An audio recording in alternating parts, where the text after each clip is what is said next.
Joshua Campbell. This is our theater. No, just kidding. That one was torn down by the university a while back. This is our theater.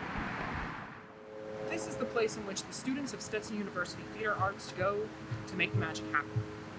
Most things the audience know only happen on stage. But I'm here to take you behind the scenes. I'm here to take you behind the set, and I'm here to take you behind the actors.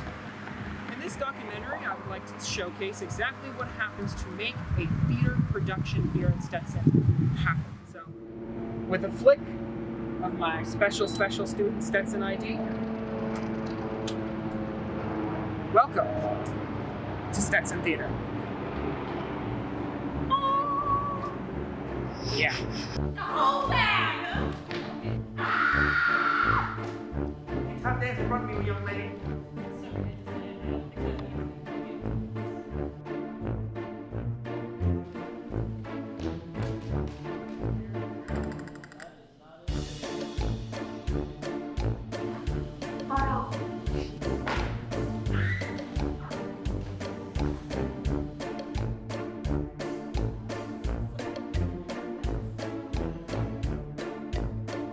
That's not good. Oh, wait. Clean this room.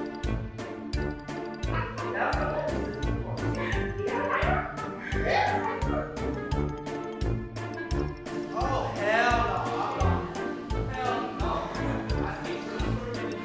Let's go look for ghosts. Important theater stuff. I kick everyone's ass out. They're gone. Pretend you're like this great boss. Okay.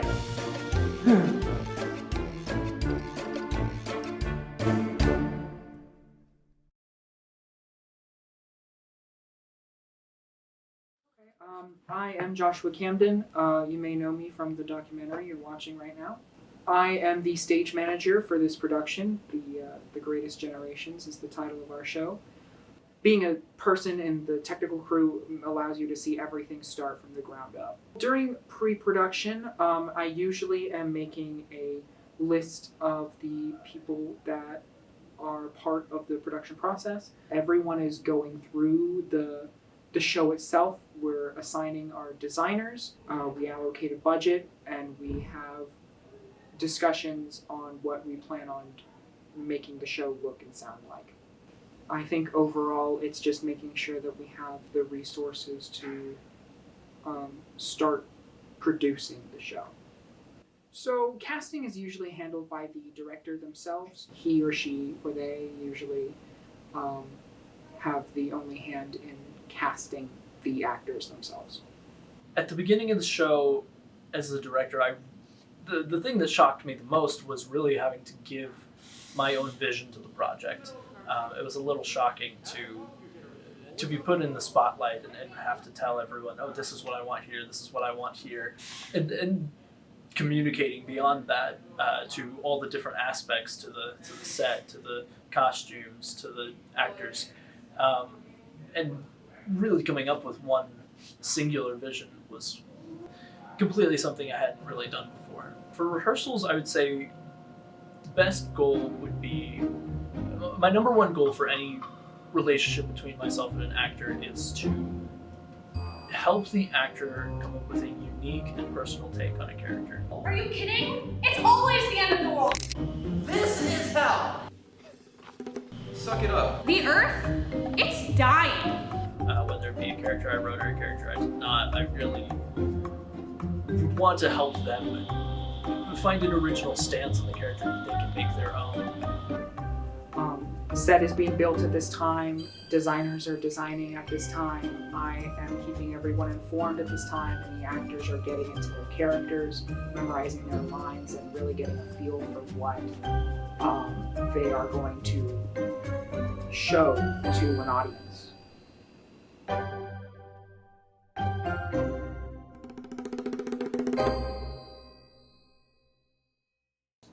In the midst of set building and rehearsals, we have weekly production meetings. A production meeting is when The group of designers all congregate in one room, or digitally. Technology is really great, making sure that everything is communicated. You're going to hear me say that a lot. All the designers will talk about their specific role, how much progress they've made, what still needs to be done, and I lead these production meetings. It's my responsibility to take notes on this process and distribute it out to the group in a condensed format so that all the information is heard and readily available, easily accessible in case people need to reference it or have to ask that designer a question.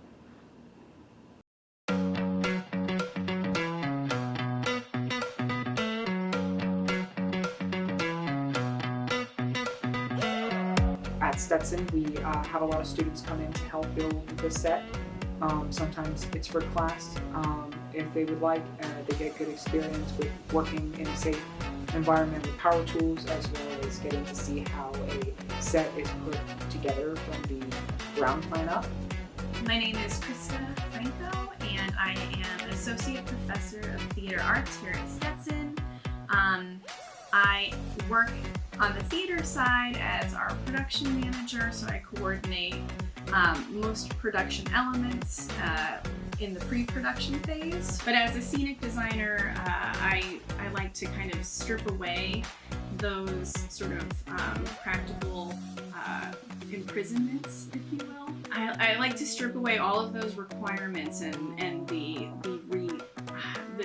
attachment to realism if I can, and just kind of bring my creative side out and think in terms of what fantastical world needs to be created. It starts from planks of wood and some power tools to the inner workings of a teenage bedroom in this show. Then I do a ton of visual research. If there are, if there's imagery or color or things that really, like symbols, visual symbols that are really kind of hitting me in the face from reading the script, I'm gonna think in terms about, you know, how to represent those things on stage, whether those things are represented literally or figuratively. So I did scenic design for this show, as well as I'm also a part of Run Crew.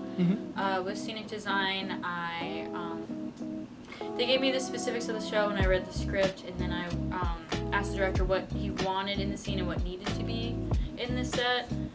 So then I created a few drafts of a blueprint for him to look over, and we went through a few different drafts of the set, and then we finally settled on the one we did. Just like collaboration stuff, like being able to having one blueprint and then having to go in and make edits to better suit our needs and stuff, and just collaborating with the director and also our the production team that puts together the set on what can be done and what should and what they want. So I love seeing it all come together, because like it's one thing to see it like in a drawing or like in a model, because I've done scenic design before, like I did it in high school for like districts and states and stuff, but to like actually see like a full scale thing on the stage, it's amazing. I'm really glad for this opportunity to be able to try scenic design. Like I said, I've done it before on like a smaller scale, but to like actually create something that people are gonna see, it's really nice. That's great. I love that's a great way to end it. I think that's great. Well, my name is Haley Jones and I am the props crew head.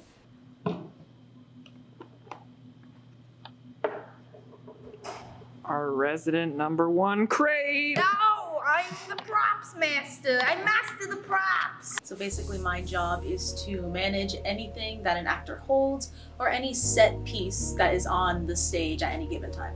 Okay. What do you think is some of the biggest challenges of your role?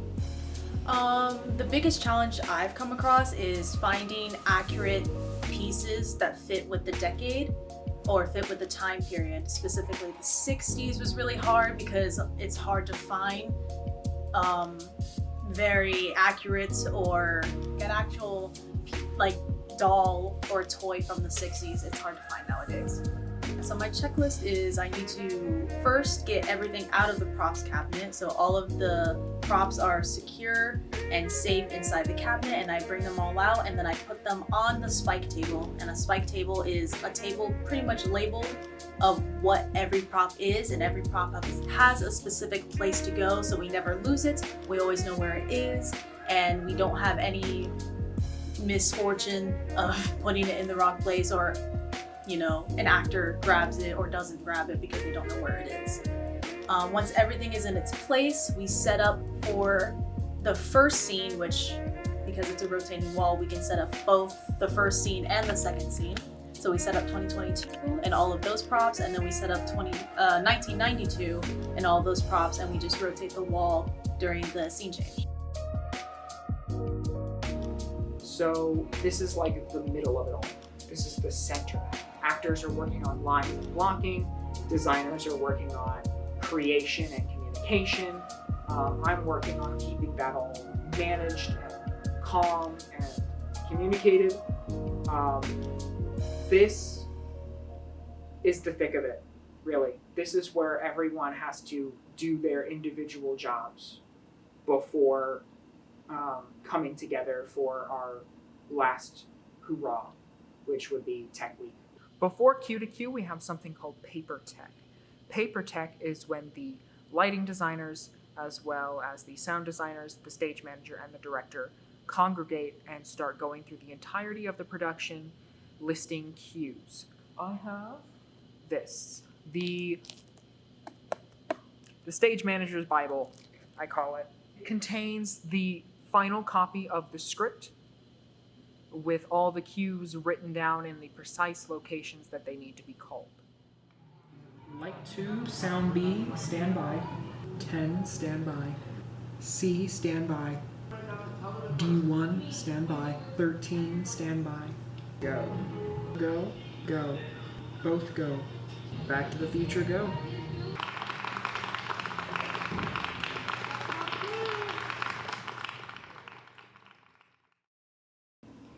Alrighty. And this is Q to Q. Oh boy. Here comes Q to Q.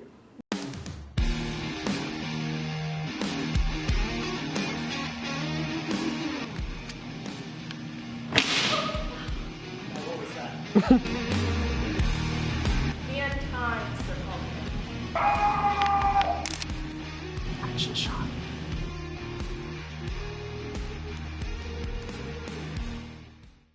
Q to Q is a tech rehearsal in which technical elements start becoming implemented into the show itself. We get the actors together and we start putting them on the set and implementing those technical elements to see how it'll look for the final dress rehearsals. That's great. Oh, sorry. It's gonna be cringy, but that's kind of the point. Those are ass, man. Use that. Yeah. Use the cringe. Technique, it's not just the actors and the designers looking at you, it's every member of the show. And this is like your last run up because the director's no longer in charge once the shows actually start happening. So Tech Week is basically the director's performance is what I kind of learned. I lead Q to Q.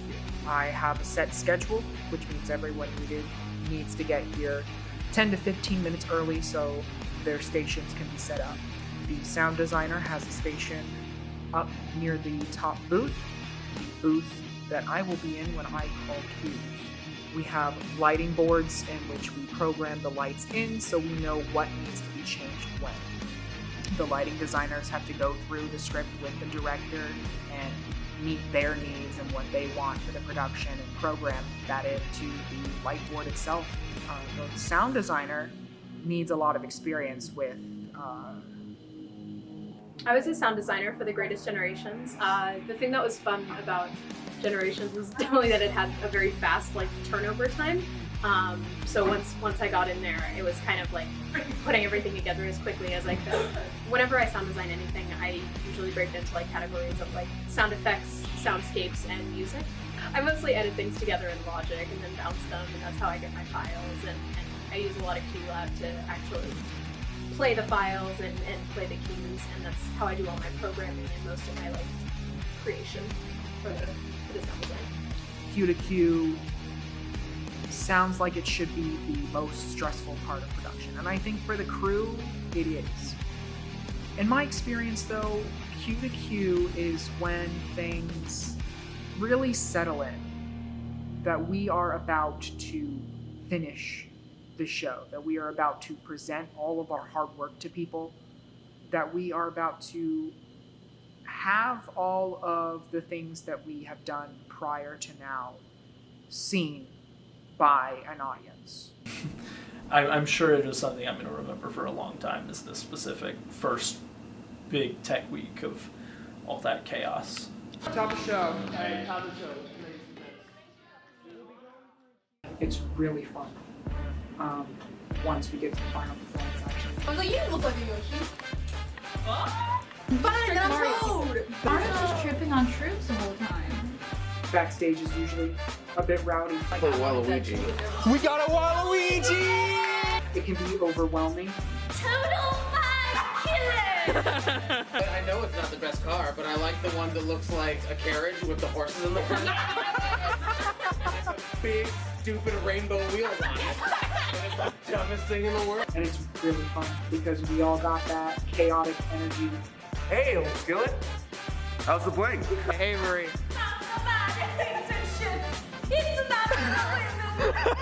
I have a checklist. A new one that they found that was going around a few years back. The Skintoid or whatever it was called. Biology shape.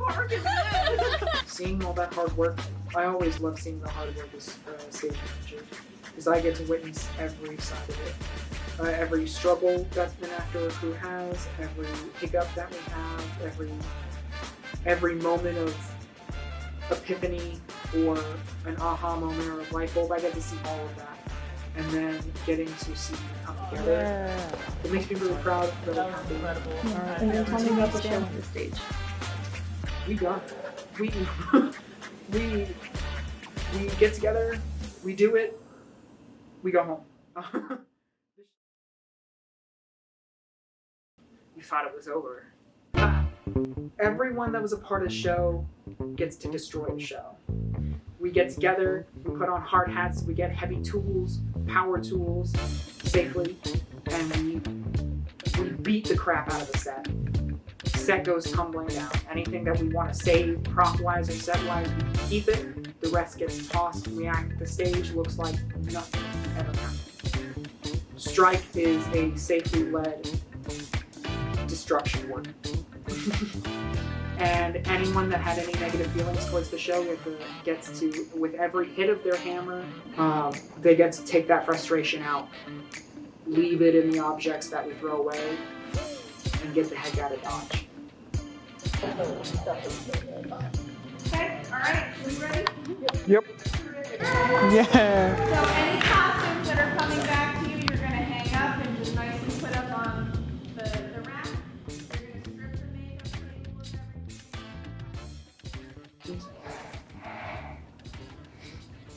makeup, If you heard that, that's show sound. There's more shows happening right now. We do strike, and then it all begins again. All this process, all the hundreds of hours of work that we put into this, it all starts again. New cast, new crew. It's showbiz, baby.